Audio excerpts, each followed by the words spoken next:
तो मुझे लगता है स्टूडेंट्स आप सभी को ये बात तो पता होगी कि जब हम ऐसे नेचुरल फिनोमिनास की स्टडी करें जिनको गवर्न करने वाले लॉस को हम एक्सप्लेन कर सकते हैं, तो साइंस की उस ब्रांच को हम कहते हैं फिजिक्स, और वो ह्यूमन बीइंग जो उन लॉस को एक्सप्लेन करता है उसे हम कहते हैं फिजिसिस्ट। अब आज की इस क्लास में मैं आपको ये बताने वाला हूँ कि यूनिफिकेशन क्या होता है और रिडक्शनिज्म क्या होती है। तो चलिए बिना टाइम बर्बाद किए शुरू करते हैं आज की इस वीडियो को।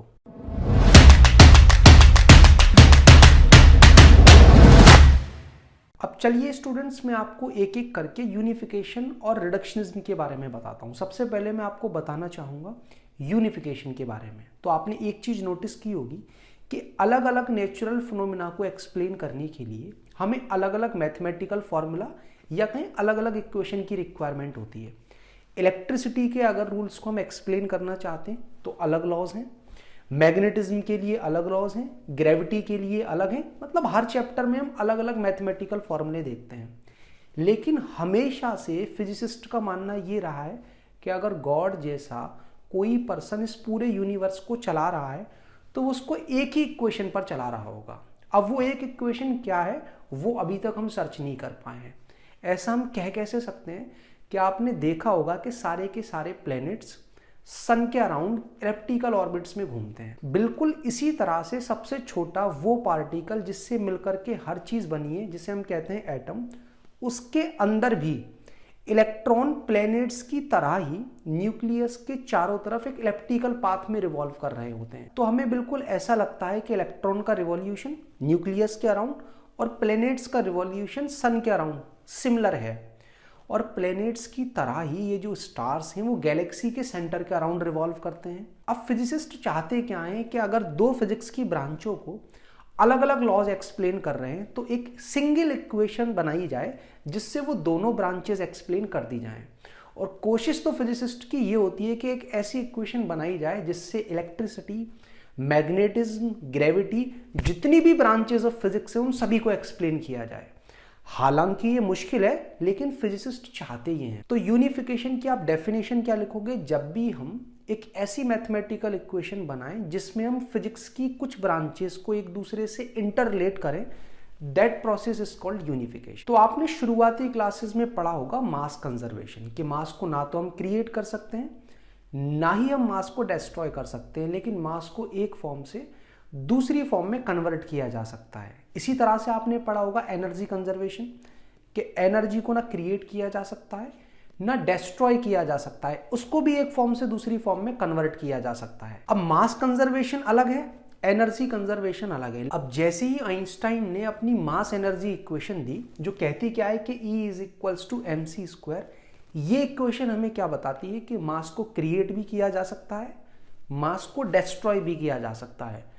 At the same time energy को भी क्रिएट या फिर डिस्ट्रॉय किया जा सकता है, मगर जब भी कोई मास डिस्ट्रॉय होगा एक इक्विवेलेंट एनर्जी प्रोड्यूस हो जाएगी, और अगर कोई एनर्जी डिस्ट्रॉय होगी तो उसके इक्विवेलेंट मास प्रोड्यूस हो जाएगा। तो इस यूनिवर्स का मास कंजर्व नहीं है, मास और एनर्जी का जो सम है वो कंजर्व है। तो ये जो इक्वेशन है वो मास कंजर्वेशन और एनर्जी कंजर्वेशन दोनों को क्या कर रही है? बांध रही है। तो ये किस प्रोसेस में आ गया? यूनिफिकेशन में। एक और एग्जांपल अगर मैं आपको बताना चाहूं तो पहले अगर हमें अर्थ पर रखे किसी भी ऑब्जेक्ट की मोशन को स्टडी करना होता था तो हमें एरिस्टोटल के लॉस पढ़ने होते थे।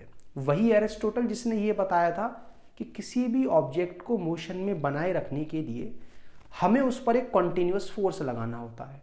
और अगर हमें प्लैनेट्स वगैरह की स्टडी करनी होती थी तो हमें टाइको ब्रे की स्टडी को देखना होता था, क्योंकि टाइको ब्रे एस्ट्रोफिजिसिस्ट थे और उन्होंने बहुत सारी स्टडी कर रखी थी प्लैनेट्स की मोशन के बारे में। लेकिन बाद में चल करके आइजैक न्यूटन ने जो अपनी इक्वेशन दी F is equals to gm1m2/r², इस अकेली इक्वेशन से आप अर्थ पर प्रेजेंट किसी एक ऑब्जेक्ट की मोशन भी स्टडी कर सकते हो और प्लैनेट्स का जो स्टार्स के अराउंड रिवॉल्यूशन है उसको भी स्टडी कर सकते हो। तो अब आपको समझ में आ रहा होगा कि यूनिफिकेशन का काम क्या है, कि फिजिक्स की दो ब्रांचेस को एक सिंगल इक्वेशन से बांध देना, कि उस सिंगल इक्वेशन से एक ब्रांच को भी एक्सप्लेन किया जा सकता है और साथ ही दूसरी ब्रांच को भी एक्सप्लेन किया जा सकता है। और फिजिसिस्ट का और साइंटिस्ट का टारगेट क्या है कि अगर गॉड जैसा कुछ है तो वो उस पूरे यूनिवर्स को एक ही इक्वेशन पर चला रहा है और हमें वो एक इक्वेशन बनानी है जिससे हम ग्रेविटी को, इलेक्ट्रिसिटी को, मैग्नेटिज्म को, टेम्परेचर साइंस को, सभी को एक्सप्लेन कर पाएं।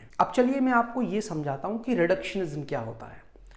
रिडक्शनिज्म में हमें करना क्या होता है स्टूडेंट्स, कि एक बड़े से सिस्टम में जो भी इफेक्ट हम देख रहे हैं उस बड़े सिस्टम को हम छोटे छोटे सब सिस्टम्स में कन्वर्ट करके और ये देखने की कोशिश करते हैं कि सबसे छोटे वाले पार्ट में ऐसा क्या हो रहा है जो पूरे बड़े सिस्टम के अंदर चेंज के लिए रेस्पॉन्सिबल है। जैसे अगर आप पानी की एक बकेट लो और उसमें इमर्शन रॉड डाल दो तो पानी गर्म हो जाता है।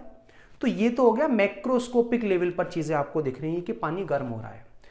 अब आप अगर पानी की बकेट को ध्यान से ऑब्जर्व करो तो पानी की बकेट किससे मिलकर बनी होगी? वाटर मॉलिक्यूल्स H2O से। और H2O खुद किससे मिलकर बना होगा? 2 हाइड्रोजन के एटम और 1 ऑक्सीजन के एटम से। और ये एटम खुद किससे मिलकर बने होंगे? इलेक्ट्रॉन, प्रोटॉन और न्यूट्रॉन से। ये दोनों चले गए न्यूक्लियस में और इलेक्ट्रॉन न्यूक्लियस के चारों तरफ अपने अपने ऑर्बिट में रिवॉल्व कर रहे हैं। अब हम ये देखना चाहते हैं कि इस एटम में ऐसा क्या हो रहा है इमर्शन रॉड को डालने के बाद जो ये पानी गर्म हो रहा है। तो देखा क्या जाता है कि जब पानी की बकेट में हम इमर्शन रॉड डालते हैं तो ये जो इलेक्ट्रॉन कहें या फिर कहें वाटर मॉलिक्यूल्स, इनकी जो काइनेटिक एनर्जी है वो बढ़ जाती है। और काइनेटिक एनर्जी बढ़ने से वो एक दूसरे से जल्दी जल्दी टकराते हैं और जल्दी जल्दी टकराने की वजह से उनकी जो काइनेटिक एनर्जी है वो हीट की फॉर्म में रिलीज होती है और पानी ओवरऑल गर्म हो जाता है। तो इस प्रोसेस को हम कहते हैं रिडक्शनिज्म। अगर मैं आपको एक और एग्जांपल दूं रिडक्शनिज्म का तो वो ये है कि पहले ये माना जाता था जॉन डाल्टन के अकॉर्डिंग कि everything is made up of atoms और एटम्स को फर्दर सब डिवाइड नहीं किया जा सकता। Atoms are indivisible particles. लेकिन बाद में देखा गया, जे थॉमसन और गोल्डस्टीन ने देखा कि एटम अंत नहीं है। एटम से छोटे पार्टिकल्स भी एग्जिस्ट करते हैं, इलेक्ट्रॉन, प्रोटॉन और न्यूट्रॉन।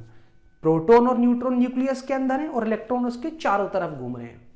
और आइंस्टाइन ने तो अपनी थ्योरी से यहां तक बता दिया कि इलेक्ट्रॉन, प्रोटॉन और न्यूट्रॉन भी एंड नहीं है, इनसे छोटे पार्टिकल्स भी एग्जिस्ट करते हैं जिन्हें हम कहते हैं क्वार्क। अब क्वार्क का भी कोई प्रैक्टिकल वेरिफिकेशन हमारे पास नहीं है तो हम इलेक्ट्रॉन, प्रोटॉन, न्यूट्रॉन पर ही रुके हुए हैं। तो हम ह्यूमन बीइंग ये भी देखना चाहते हैं कि ये जो बड़ा सिस्टम हमें दिख रहा है इसको छोटा करते चले, छोटा करते करते करते सबसे छोटा सब सिस्टम क्या है जिसकी वजह से ये बड़ा सिस्टम बन रहा है, और सबसे छोटे सिस्टम में ऐसे क्या चेंजेस आ रहे हैं जिसकी वजह से इस बड़े सिस्टम में बदलाव आ रहा है। क्योंकि देखो मेरी बॉडी, आपकी बॉडी, ये मोबाइल फोन सभी एटम से मिलकर बनी है, लेकिन मेरी बॉडी के एटम में, मोबाइल फोन के एटम्स में और आपकी बॉडी के एटम्स में कुछ तो चेंज होगा ना, जो हमारा अपीयरेंस अलग अलग है। तो ऐसा क्या चेंज आता है सबसे छोटे सिस्टम में जो सारी जो बॉडीज हैं या जो मैटर है वो अलग अलग नेचर शो करते हैं। तो स्टूडेंट्स मुझे लगता है अब आपको ये तो समझ में आ गया होगा कि यूनिफिकेशन क्या है और रिडक्शनिज्म क्या है। अब अगली क्लास में मैं आपको ये समझाऊंगा कि ये जो फिजिक्स है इसका मेरी लाइफ और आपकी लाइफ, हम दोनों की लाइफ में क्या रोल है, हम क्यों फिजिक्स पढ़ रहे हैं। तो उम्मीद करता हूं स्टूडेंट्स अब आपको ये टॉपिक तो समझ में आ ही गया होगा। अगर आप इसी टॉपिक पर बेस्ड एक डिटेल्ड वीडियो चाहते हो जिसमें आपको सभी कॉन्सेप्ट थोड़ा डिटेल में समझाए जाएं, साथ ही हम कुछ आंकिक प्रश्न भी सॉल्व कर लें और उस वीडियो के या क्लास के अंत में आपको एक प्रॉब्लम शीट भी मिल जाए जिससे आपको उस टॉपिक में पढ़ाए गए क्वेश्चंस की कुछ प्रैक्टिस हो जाए। तो आपको करना क्या है, पहले प्ले स्टोर पर जाना है।